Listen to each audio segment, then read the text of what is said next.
Hello and welcome back to another Hitfilm tutorial. Today I'm going to be showing you ways in which you can be more organised inside of Hitfilm. The methods I discuss in this video will apply for both Hitfilm Express and Hitfilm Pro at the time of recording this video.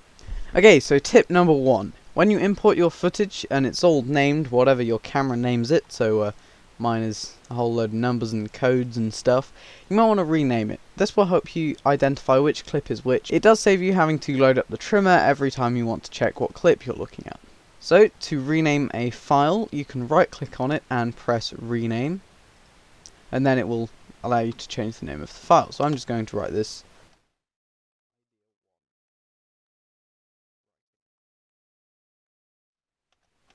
and it will move it to sort it alphabetically, so you might have to find it again.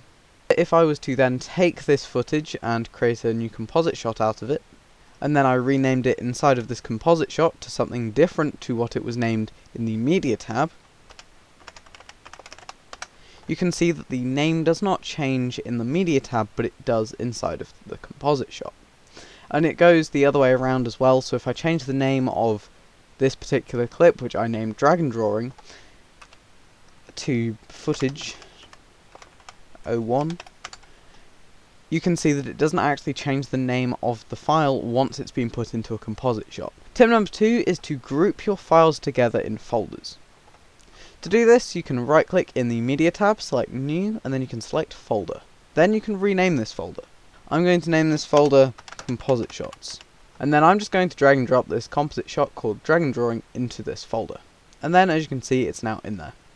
You could do the same for all kinds of footage.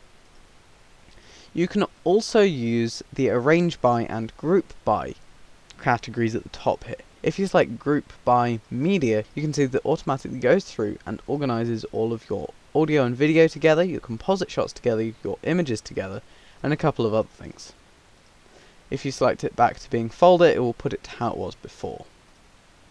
And you can also create a new folder and then name it whatever you want to call it, and then you can select multiple layers and drag and drop them into that folder. And this really just helps keep your media tab tidy. Tip number 3 is to color code everything. This composite shot is taken from a Hitfilm tutorial that I made last week, which is all about how you can add a Star Destroyer to the scene. There is a link in the top corner for that. But as you can see, we've got several layers here, and these layers are all different colours. And that really helps to organise your timeline. To colour code something, then you can go to this box that is next to the layer. So if I just create a new plane layer, you can see that it's set to the default grey, and the colour next to it is also grey. Select that box and then it will bring up lots of colour options, and also your keybinds. And then you can select one. And if you don't want it to be color coded, then you select none at the top. You can also go to the bottom and select edit labels, and then you can set defaults for these different types of media. Meaning that when you first create or import that layer, it is automatically assigned with a label. You can also go further and rename the labels, and you can also change the color of the labels. So if I created a default for the plane to be this dark raspberry colour, you can see that it will change the colour of this plane layer to being a dark raspberry. Then if I change it back to the other thing, a different colour, then it will override it.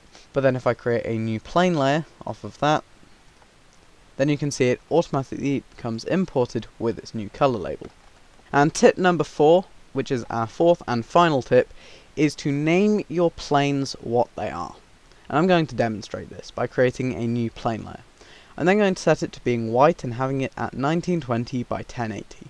And instead of just naming this new plane or plane or something, you could name it something like white plane 1920 by 1080. And then when you're in the media tab looking for a plane, you will know what size it is and what colour it is, even if in your timeline you have got that same plane layer with so many other effects on it that you can't tell what it is anymore. I hope you found this video useful, and if you did, then please leave a like and subscribe. And if you have any suggestions for future videos, then please tell me in the comments, and also if you have any questions, then please feel free to ask them. Hope you enjoyed this video. See you next time. Goodbye.